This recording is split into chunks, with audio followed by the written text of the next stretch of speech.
Good morning, everyone. It's really nice to be back here in Congress Hall. Hopefully everybody had a good day yesterday and are enjoying it today. It is my real pleasure to introduce Jensen Huang, who is somebody I admire, somebody I've watched, and somebody who has been a teacher to me on the journey of learning about technology and AI. It is amazing watching how he led Nvidia. And I don't measure myself on comparisons, but I like this one comparison. So since Nvidia has been public, which was in 1999, same year as BlackRock. Oh boy. Okay, now Nvidia's total return for its shareholders has been a compounded 37%. Just think about that. What would that mean to every pension fund if they invested in Nvidia as an IPO? The amount of successes we have with everybody's retirement. At the same time, BlackRock's annualized total return has been 21%. Not so bad for a financial services company, but it certainly pales. And so that is just a really great indication of Jensen's leadership, the positioning of Nvidia, and also it is a great statement about what the world believes in the future of Nvidia. So Jensen, congratulations on that journey, and I know we have many more years of that journey ahead of us. Thank you. I appreciate that. My only regret was at the IPO, after the IPO, I wanted to buy my parents something nice. And so I sold Nvidia stock at a valuation of $300 million. The company was at a valuation of $300 million, and I bought them a Mercedes S-Class. It is the most expensive car in the world. They regret it. Do they still have it? Oh, sure. Yeah, Good. they still have it, yeah. Good. Let me go into the subject matter now, but I just want to say, the debate on AI is about how it's going to change the world and the global economy. Today, I want to talk about how AI can add to the world economy and how AI can increasingly become a foundational technology that everyone in this room can be utilizing, enhancing our lives, enhancing the lives of everyone in the world. And we need to talk about how it's going to reshape productivity, labor, infrastructure across virtually every other sector. But importantly, how it's going to reshape the world, and how can more segments of the world benefit from AI? And how can we ensure that we have a broadening of the global economy, not a narrowing of the global economy? And I can't think of another person who has a clearer view on not just what AI is, but the infrastructure around it, the infrastructure that is necessary to build around it. And because so many of the major hyperscalers are utilizers of what Nvidia creates, and the whole engagement around the infrastructure around AI, the potential of AI, I think we have a great voice to listen to this afternoon or this morning. So Jensen, once again, thank you. This is his first time here at the World Economic Forum in Davos, and I know you have a really busy schedule, so thank you for taking that time. I appreciate that. So let me go right into it. Why do you believe that AI has the potential to be that significant engine of growth? And what makes this moment, this technology, different than past technology cycles? Yeah, this is, first of all, when you think about AI and you're interacting with AI in all these different ways, ChatGPT, of course, using Gemini, of course, using Anthropic, Claude, of course, and the magical things that it could do, it's helpful to reason back to the first principles of fundamentally what is happening to the computing stack. This is a platform shift. A platform is something where applications are built on top of. And this is a platform shift like the platform shift of PCs. New applications were developed to run on a new type of computer, platform shift to the internet, a new type of computing platform, hosted all kinds of new applications, a platform shift to mobile cloud. In each and every one of these platform shifts, the computing stack was reinvented and new applications were created. This is a new platform shift in the sense that today you're using ChatGPT. It's important to understand that itself is an application, but very importantly, new applications will be built on top of ChatGPT. New applications will be built on top of Anthropic Claude, for example. And so it's a platform shift in that way. AI is really easy to understand if you realize what it can do that you could never do before. Software in the past was effectively pre-recorded. Humans would type and describe the algorithm or the recipe for the computer to execute. It was able to process structured information, meaning you've got to put the name, the address, their account number, their age, where they live. You create these structured tables that software would then go and retrieve information from. We call it SQL queries. SQL is the single most important database engine the world's ever known. Almost everything ran on SQL before now. Now we have a computer that can understand unstructured information, meaning it can look at an image and understand it. It could look at text and understand it. It's completely unstructured. It could listen to sound and understand it, understand the meaning of it, understand the structure of it, and reason about what to do about it. And so for the first time, we now have a computer that is not pre-recorded, but it's processed in real time, meaning that it's able to take the context of the circumstance, whatever the environmental information, the contextual information, and whatever information you give it, it could reason about what is the meaning of that information and reason about your intent, which could be described in a really unstructured way. You describe it however you want to describe it. We call it prompts, but you describe it however you like to describe it. And to the extent that it can understand your intention, it could perform a task for you. Now, the important thing about this is that because we're reinventing that entire computing stack, the question is, what is AI? When you think about AI, you think about the AI models. But it's really important to understand industrially, AI is actually essentially a 5-layer cake. At the bottom is energy. AI, because it's processed in real time and it generates intelligence in real time, it needs energy to do so. Energy is the first layer. The second layer is the layer that I live in. It's chips. Chips and computing infrastructure. The next layer above it is the cloud infrastructure, the cloud services. The layer above that is the AI models. This is where most people think AI is. But don't forget that in order for those models to happen, you have to have all of the layers underneath it. But the most important layer, and this is the layer that's happening right now, the reason why last year was an incredible year, frankly, for AI, is that the AI models made so much progress that the layer above it, which is ultimately the layer that we all need to succeed, the application layer above that. And so this application layer could be in financial services, it could be in healthcare, it could be in manufacturing. This layer on top ultimately is where economic benefit will happen. But the important thing, though, because this computing platform requires all of the layers underneath it, it has started, and everybody's seeing it right now, it has started the largest infrastructure build-out in human history. We're now a few $100 billion into it. That's it. We're a few $100 billion into it. Larry and I, we get the opportunity to work on many projects together.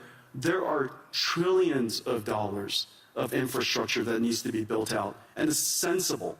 It's sensible because all of these contexts have to be processed so that the AI, so that the models can generate the intelligence necessary to power the applications that ultimately sit on top.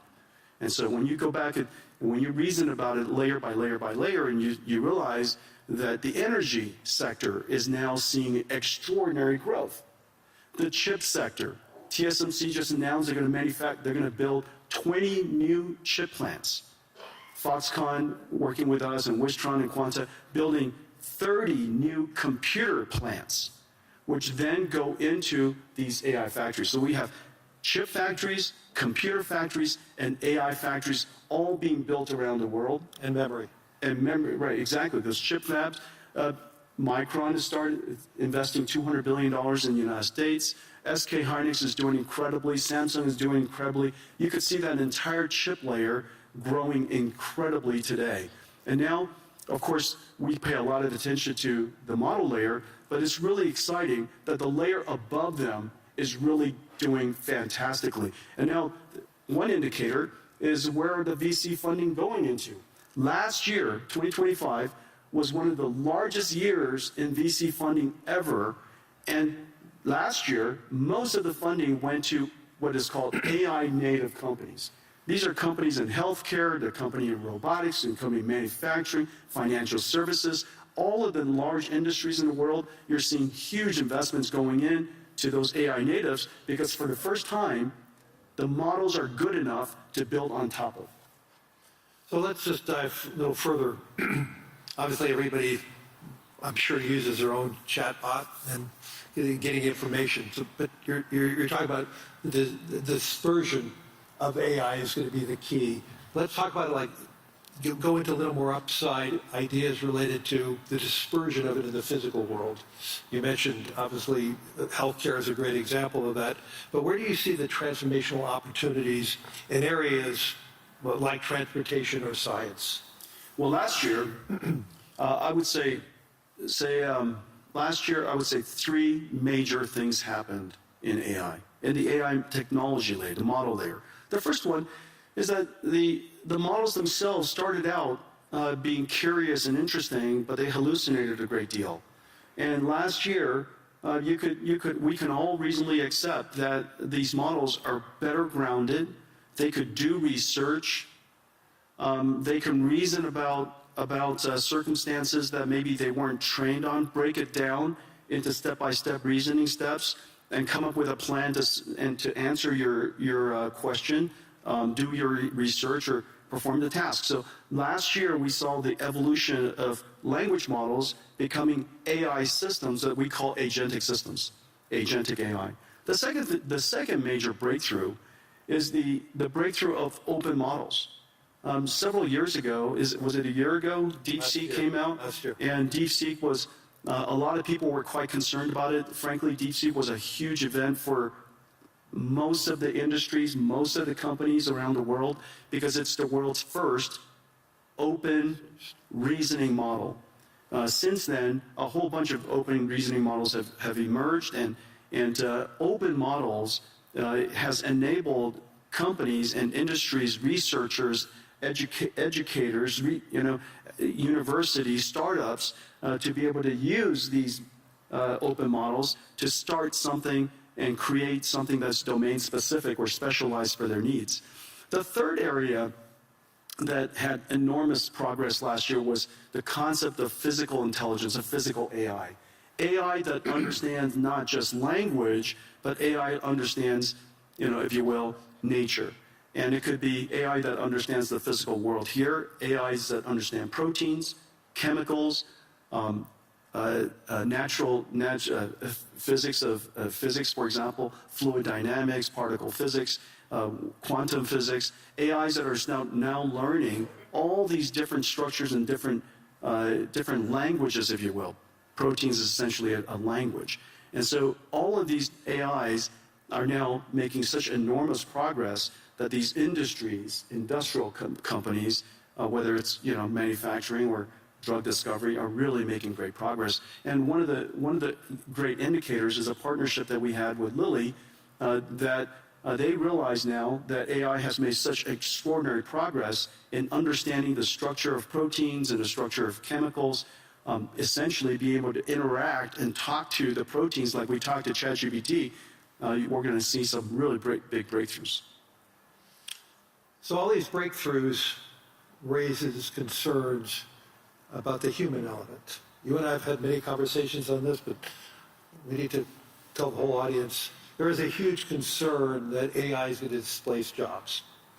And you've been arguing the opposite. Obviously, the build-out of AI, as you talked about, the biggest infrastructure build-out in history is going to occur, which Energy is creating jobs. Yeah. Chips industry is creating jobs. The infrastructure layer is creating jobs. Land, power, and shell. Jobs, jobs, jobs. I mean, right? It's incredible. So let's get into that in a little more detail. So you actually believe we're going to face labor shortages. And so how do you see that AI and robotics changing the nature of work rather than eliminating it? Yeah, there's several different ways that we could think through it. First of all, this is the largest infrastructure build-out in human history. Yep. That's going to create a lot of jobs. And it's wonderful that the jobs are related to tradecraft. We're going to have plumbers and electricians and construction and steel workers and network technicians and people who install and fit out the equipment. And all of these jobs, in the United States, we're seeing quite a significant boom in this area. Salaries have gone up, nearly double. Yeah. And so we're talking about six-figure salaries for people who are building chip factories or computer factories or AI factories. And we have a great shortage in that. And I'm really delighted to see so many people in so many countries really recognizing this important area. You know, everybody should be able to make a great living. You don't need to have a PhD in computer science to do so. And so I'm delighted to see that. The second thing to realize, and so we theorize about the automation of tasks and things like that, and what is the implication to jobs. I'll just offer some anecdotes. These are real-world anecdotes of what has actually happened. Remember, 10 years ago, one of the first professions that everybody thought was going to get wiped out was radiology. And the reason for that was the first AI that became superhuman in capability was computer vision. And one of the largest applications of computer vision is studying scans by radiologists. Well, 10 years later, it is true that AI has now completely permeated and diffused into every aspect of radiology. And it is true that radiologists use AI to study scans now. The impact is 100%, and the impact is completely real. However, not surprisingly, I say not surprisingly, if you reason from first principles, not surprisingly, the number of radiologists have gone up. Is that because of lack of trust or is that because the human interaction with the results of AI is a better outcome? Exactly. The reason for that is because a radiologist, their job, the purpose of their job is to diagnose disease, to help patients diagnose disease. That's the purpose of their job. The task of the job includes studying scans. The fact that they're able to study scans now infinitely fast allows them to spend more time with patients diagnosing their disease, interacting with the patients, interacting with other clinicians. Well, surprisingly, also not surprisingly actually, as a result of that, the number of patients that the hospital can see has gone up because there are a lot of people waiting a long time to get their scans done. And so now, because the number of patients have gone up, the revenues of the hospital has gone up, they hire more radiologists. This is the same thing that's happening to nurses. We're 5 million nurses short in the United States. As a result of using AI to do the charting and the transcription of the patient visits, nurses spend half of their time charting. And now they could use AI technology, and one particular company, Abridge, a partner of ours, doing incredible work. As a result of that, the nurses could spend more time visiting patients. Human touch. That's right. And because you can now see more patients, and we're no longer less bottlenecked by the number of nurses, more patients could get into the hospital sooner. As a result, hospitals do better, they hire more nurses. And so surprisingly, AI is increasing their not surprisingly, AI is increasing their productivity. As a result, the hospitals are doing better. They want to hire more people. You have too many people waiting too long to get into hospitals. And so these are two perfect examples. Now, the easiest way to think about what is the impact of AI on a particular job is to understand whether the job, what is the purpose of the job, and what is the task of the job. If you just put a camera on the two of us and just watched us, you would probably think the two of us are typists because I spend all of my time typing. And so if AI could automate so much word prediction and help us type, then we would be out of jobs. But obviously that's not our purpose. And so the question is, what is the purpose of your job? In the case of radiologists and nurses, is to care for people. And that purpose is enhanced and made more productive because the task has been automated. And so to the extent that you can reason about each one of the people's purpose versus the task, I think it's a helpful framework. Let's move this beyond the developed economies. Help me understand how AI is going to broaden the world and help the world. I read an Anthropic piece this past weekend that basically said the utilization of AI most recently is very dominant by the educated society. And they're even seeing the educated component of each society being heavily more utilized. And obviously they're using it against their own model Claude, so it may have its own biases. So how do we ensure that AI is a transformational technology, maybe like what Wi-Fi and 5G was for the emerging world? And when you intersect that, what does it mean for the emerging world? And John, how do we broaden the global economy? And two, getting back to the whole job situation with robotics and AI, there is going to be some substitution there. And there's substitution in the United States already going on. We may be creating more plumbers and electricians, but we probably need less analysts at financial institutions. Lawyers need less analysts, because they're able to accumulate the data faster. So let's just pivot on to the emerging world for a second, in the developing world. How do you see that play out? Well, first of all, AI is infrastructure, and there's not one country in the world, I can't imagine, that you need to have AI as part of your infrastructure, because every country has its electricity, you have your roads, you should have AI as part of your infrastructure. Of course, you could always import AI, but AI is not so incredibly hard to train these days, and because there's so many open models, these open models with your local expertise, you should be able to create models that are helpful to your own country. And so I really believe that every country should get involved to build AI infrastructure, build your own AI, take advantage of your fundamental natural resource, which is your language and culture, develop your AI, continue to refine it, and have your national intelligence be part of your ecosystem. And so I think that's number one. And number two, remember, AI is super easy to use. It is the easiest software to use in history, and that's the reason why it's the fastest growing and most rapidly adopted. I mean, in just a couple of 2-3 years, it's coming up to almost a billion people. I think, first of all, Claude is incredible.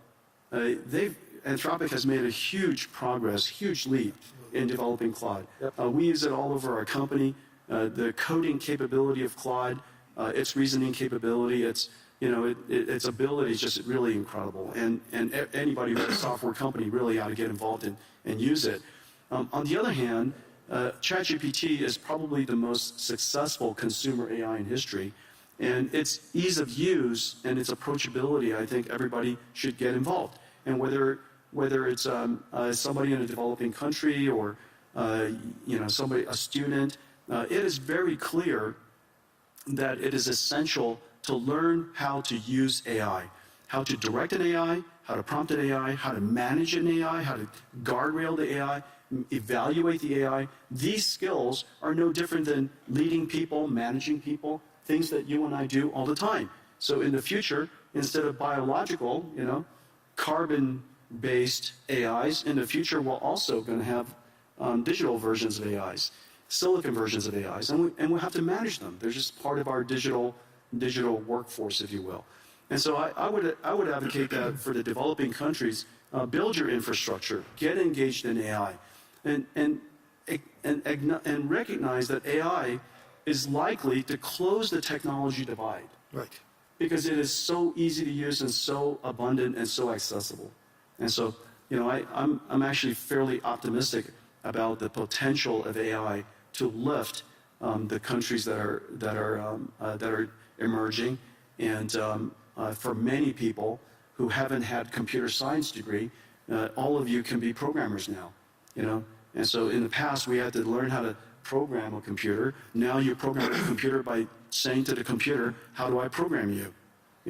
And if you don't know how to use an AI, just go up to the AI and say, "I don't know how to use an AI. How do I use an AI?" And it would explain it to you. And you say, "I like to write a program to create my own website. How do I do that?" And it would ask you a whole bunch of questions about what kind of website you would like to build, and then write you the code. And so it is that easy to use, and that's, of course, the incredible power of AI, which is exciting. Two quick questions, then we're going to run out of time. We're sitting here in Europe.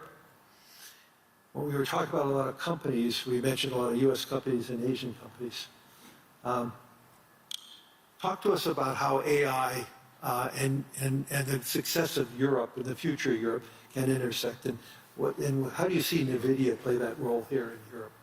Well, I have the benefit. Nvidia has the benefit of working with every AI company in the world, and because we're low in the infrastructure layer, and we power AI across the board, and we power AI that are languages, their biology, their physics, their world models, and related to manufacturing and robotics, and the thing that's really quite exciting for Europe is, remember, your industrial base is so strong.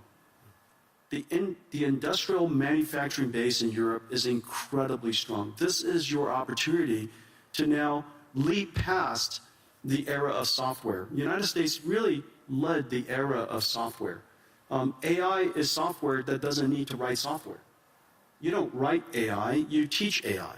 And so get in early now so that you can now fuse your industrial capability, your manufacturing capability, with artificial intelligence, and that brings you into the world of physical AI or robotics. Robotics is a once-in-a-generation opportunity for the European nations. Whether it's, all of the countries that I visit here, industrial base is really, really strong. The other thing to realize is that so much of the deep sciences are still very, very strong here in Europe.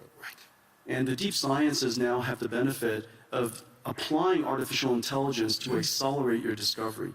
And so I think that it's fairly certain that you have to get serious about increasing your energy supply so that you could invest in the infrastructure layer so that you could have a rich ecosystem of artificial intelligence here in Europe. So what I'm hearing is we're far from an AI bubble.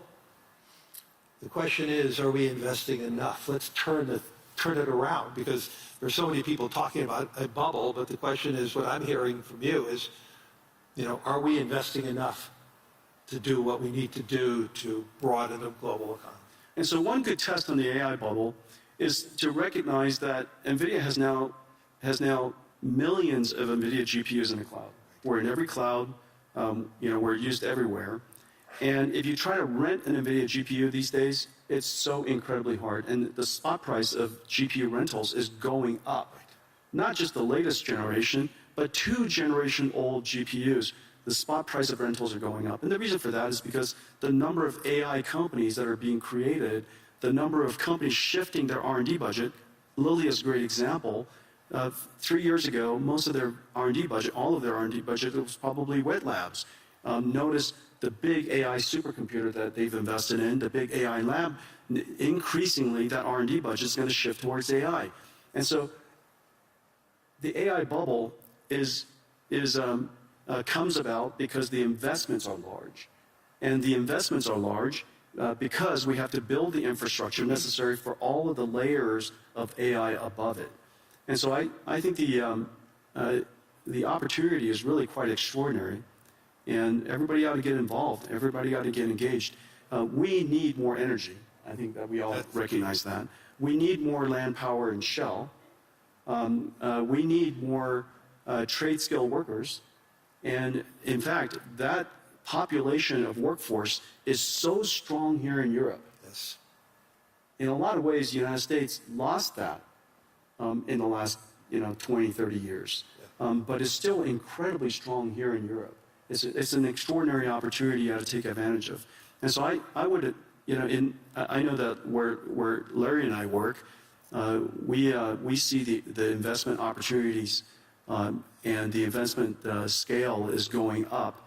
The number of startups, as I mentioned earlier, that 2025, the largest investment year in VC history, over $100 billion around the world. Most of it was AI natives. And so these AI companies are building basically the application layer above. They're going to and go build this future. And I actually believe it's going to be a great investment for pension funds around the world to be a part of that, to grow with this AI world. And this is one of my messages as so many political leaders. We need to make sure that the average pensioner, the average saver, is a part of that growth. If they're just watching it from the sidelines, they're going to feel left out. And we want to invest in infrastructure. Right. Infrastructure is a great investment opportunity. This is the single largest infrastructure build-out in human history. Yep. Get involved. We're out of time. Hopefully everybody in the audience and everybody on the web streaming is seeing the power of Jensen Huang as a leader, not just a leader in technology and AI, but a leader in business and also a leader in heart and soul, which is really important today, having that leadership from the heart and the soul. So thank you, everyone. Thank you, everybody.